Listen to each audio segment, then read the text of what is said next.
on est déçu parce qu'on avait le match en main et on l'a donné. Donc forcément, c'est une grande déception ce soir. Ça doit nous servir de leçon. On savait que ça allait être long jusqu'à la fin de saison et qu'on allait perdre des points en chemin. Ce soir, on a grillé un joker. Ce soir, on va digérer tout ça et puis dès demain, on va se remettre au travail pour se concentrer sur le prochain match. À quel moment est-ce fait la bascule dans ce match-là où on se dit aïe, attention, ça risque d'être compliqué? Je pense qu'il y a peut-être l'excès de confiance après le 2-0 où on croit que le match est terminé et on commence peut-être à prendre trop confiance et à se découvrir un peu. C'est malheureux parce qu'on a encaissé 3 buts vraiment rapidement. Voilà, on va corriger ça et voilà, on réalise une saison extraordinaire jusqu'à présent. On est très heureux de ce qu'on fait. On est content quand on gagne. Il faut accepter quand on perd aussi. 9 minutes et 23 secondes, on me dit exactement pour les buts. Des nouvelles juste d'Aguilar. On a vu, il était en larmes, évidemment. Il est entré et sorti tout de suite. Oui, il avait déjà un petit problème au mollet. Il avait été gêné. Il était géré cette semaine. Malheureusement, ça n'a pas tenu ce soir. Donc il va falloir qu'il prenne le temps de bien se soigner. C'est un joueur important pour l'équipe. Tout le monde est important. On va avoir besoin de lui. Donc il faut qu'il se soigne et qu'il nous revienne au plus vite parce qu'on l'attend. Dernière question, j'en ai parlé avec Mathieu Hudol tout à l'heure. On disait une petite piqûre de rappel finalement, peut-être cette défaite de se dire ouais, rien n'est acquis dans la vie. Non, je pense qu'il faut accepter les choses comme elles viennent. Ça fait partie de notre parcours, de notre histoire, de notre saison. Le plus important, comme on dit souvent, c'est pas la chute, c'est l'atterrissage. Donc ce sera à nous de rebondir la semaine prochaine. Merci Flo. Et oui, rien n'est acquis dans le football, dans un sens comme dans l'autre. Denis Zakaria, le capitaine de Monaco, est avec nous. Merci d'être avec nous. Bravo pour cette victoire. Monaco renversant, mené 2-0, mais au mental, mais au courage. Monaco qui s'impose ce soir. C'est vraiment une très grosse performance que la vôtre. Une très grosse performance parce que je pense que c'est jamais facile de venir gagner ici contre le leader. Et je pense qu'aujourd'hui, on a fait un match d'homme. C'est sûr que on a été mené 2-0, mais on a su revenir, on a su faire un grand match, donc on est très content. On va voir votre but sur un super service de Caio Henrique, le but qui vous permet de revenir à égalité dans cette rencontre. Qu'est-ce qui vous a permis d'y croire? Qu'est-ce qui vous a permis de tenir et de ne jamais baisser les bras dans ce match? Je pense que l'équipe elle était consciente qu'on pouvait changer les choses. Je pense qu'on est vraiment venu avec la détermination ici de gagner ce match. On a pris 2 goals, mais on ne s'est pas arrêté là. On a réussi à égaliser et on a réussi même à passer devant. Donc on est très heureux de ce résultat. Après des semaines et des mois très difficiles pour l'ASM, Monaco est aujourd'hui sur une série plutôt positive en championnat, avec 2 nuls, 2 victoires et une 3e aujourd'hui. Est-ce qu'on peut parler d'un match fondateur peut-être, quelque chose qui va vous unir encore plus et qui va vous permettre d'avancer dans cette fin de saison? C'est sûr que les victoires comme ça, elles font du bien au moral et c'est sûr qu'on doit se baser sur ce genre de performance pour la suite. Et en tout cas, ce qui est sûr, c'est que on va devoir jouer tous les matchs comme ça pour prendre des points et je pense que c'est une bonne base aujourd'hui. Vous êtes buteur ce soir, un ancien grand buteur de l'AS Monaco, Sonny Anderson. Surtout, effectivement, de féliciter sur l'ensemble du match.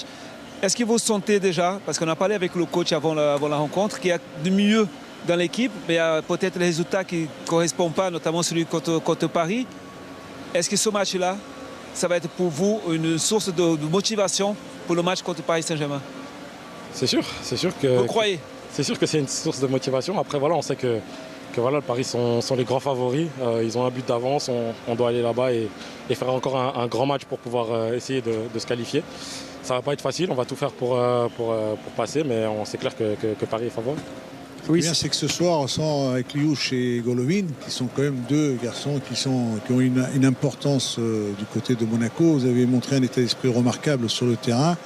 Et quand on vous voit contre le Paris Saint-Germain, vous meniez 2-0 et vous faites battre 3-2. Et là, quand vous êtes mené 2-0 et vous avez une réaction, un état d'esprit remarquable parce que vous n'avez rien abandonné, tu crois que c'est le résultat parfait pour la suite? Très clairement, je pense que au-delà du résultat, je pense que c'est la forme surtout. Je pense que l'état d'esprit a été très très bon. On a vu des guerriers sur le terrain, des joueurs qui n'ont pas lâché et qui avaient vraiment cette détermination de prendre les 3 points. Donc je pense que c'est sur cela qu'on doit se baser et c'est sûr que l'état d'esprit est très très bon et c'est comme ça qu'on va pouvoir faire de bons résultats. Maintenant, quand le Paris Saint-Germain, vous les laissez mener 2-0 et vous revenez 3-2. On va essayer de faire un meilleur début, ça c'est sûr. Alors, Louis donne parfois des bons conseils, mais pas toujours. Donc, si jamais vous pouvez les mener au score, faites-le quand même. Merci beaucoup. Merci à vous. Merci les deux. Merci à vous. Merci et bravo pour cette victoire. Après le capitaine, le coach de l'AS Monaco est en train de s'équiper pour nous rejoindre. Bah oui, il y a des sourires forcément, il y a le sentiment du travail accompli et il y a quand même la sensation d'avoir réalisé quelque chose de fort. On l'a senti dans les propos de J'aurais bien Denis aimé les Zakaria. voir jouer comme ça depuis le début de la saison. Ça aurait été un 3e, 4e adversaire pour tout le monde dans ce championnat. Mais bon, aujourd'hui, ils m'ont montré de belles choses. Ça, il n'y a rien à dire.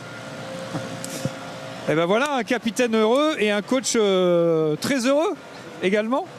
Forcément, après une victoire, peu importe l'adversaire, c'est toujours une bonne énergie.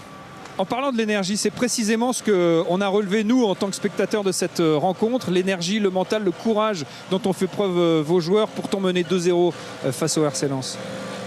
Oui, je pense que c'est la première fois de l'année qu'on revient au score en plus de 2 buts. Tout simplement, on ne l'a jamais fait. Donc ça montre un grand esprit. On a encore eu des blessures pendant le match, on s'est encore adapté. Les joueurs qui sont rentrés ont apporté exactement ce qu'on attendait d'eux. Et je pense, vu les circonstances, venir faire le match qu'on a fait aujourd'hui, en ayant joué en Champions League il y a 4 jours, avec un système remanié, pour moi c'est fantastique ce qu'ils ont fait aujourd'hui, donc je suis très fier d'eux. Louisa. Oui, on sait que Monaco est une équipe qui marque énormément en récupérant le ballon haut. Et on l'a vu ce soir encore une fois que vous avez été très performant sur cet aspect de jeu. Oui, ça me rend fier parce que c'est bien de le faire, mais le faire chez le leader, c'est aussi encore plus remarquable parce que ça veut dire qu'on joue quand même avec une assise un peu plus travaillée derrière, mais ça ne nous empêche pas d'avoir nos principes de presser haut. Parfois, on subit un petit peu, comme contre le PSG, il y a la qualité, mais en termes généraux, quand on peut mettre un signal sur le pressing, on essaie de le faire. On vient de le voir à l'image sur le premier but de Balogun, le premier but de vos joueurs, ce pressing haut qui vous permet de récupérer le ballon. Ça aurait pu intervenir un peu plus tôt dans le match, parce que vous avez eu quelques situations consécutives à ce pressing très, très, très haut. Oui, en première mi-temps, c'est dommage qu'on ne marque pas l'occasion avec Balogun, parce que là, c'est vraiment une occasion sur une possession de balle. On passe dans notre losange, on va chercher après la profondeur avec la pointe du losange opposé. Donc c'était très satisfaisant en un jour de pouvoir le produire sur le terrain. Mais après, forcément, on marque avec nos plus grosses qualités qui sont le pressing. Louis, avant de libérer le coach, Non, un petit mot. Ce qu'il avait mis au point, ça, je pense que tout a bien fonctionné, tout a été bien compris. Et puis ce que j'ai beaucoup apprécié, c'est cette réaction. Quand tu es mené 2-0, et surtout ici à Lens, face à cette équipe qui était sur 10 victoires consécutives, je pense que tu pourras que féliciter ces garçons et qu'ils puissent refaire de même pour les prochains matchs. Pour retrouver une bonne équipe. Exactement, il faudra confirmer à la maison contre Angers. Et si on peut enchaîner, on peut commencer à revoir un petit peu le haut du classement et les places européennes. Maintenant, on a le match en Champions League, ce sera un peu du même niveau, si pas encore plus haut. Donc il faudra être au rendez-vous et continuer à être positif et à y croire en tout cas. L'AS Monaco est une pente ascendante en championnat et espérons-le en Ligue des Champions également. Merci. Merci coach. Merci. Pierre, on s'est vu à la mi-temps. On avait parlé d'un Lens à 2 visages. Ça s'est confirmé aussi en seconde. Et Flo Thauvin nous parlait d'un excès de confiance peut-être à 2-0. Est-ce que ça a été ça vraiment ce soir ? Au-delà de ça, je pense qu'on a donné le match à nos adversaires parce qu'on avait régulé les problèmes qu'on avait identifiés entre la première et la deuxième mi-temps, ce qui nous a permis, je pense, de faire le 2-0 et de bien commencer cette deuxième mi-temps. Mais ensuite, on a fait 3 erreurs individuelles et collectives qui n'ont rien à voir les unes avec les autres et qui ont donné la possibilité à nos adversaires de revenir dans le match. Donc on a vraiment perdu ce match, on l'a offert à nos adversaires. Tout n'est pas parfait dans une saison, loin de là, vous avez l'expérience et vous le savez. Dans ces moments-là, que doit faire un coach ? Quels sont les mots que va trouver le coach justement pour ça ? C'est ce que je leur ai dit, je leur ai toujours parlé avec honnêteté et sincérité, donc j'ai fait état de ce que je viens d'évoquer avec vous maintenant. Et il y a 2 manières de gérer ces choses-là, soit on se victimise, soit on fait les grands hommes et on prend la leçon et ça nous permet justement dans la même situation de mieux gérer ça. Jusqu'à maintenant, on a réussi à redresser la barre à chaque fois. Donc, si on prend la leçon et que ça nous coûte le match de ce soir, tant mieux pour l'équipe. Mais aujourd'hui, il y a vraiment des choses à prendre de ce match-là. Merci beaucoup, Pierre. Merci.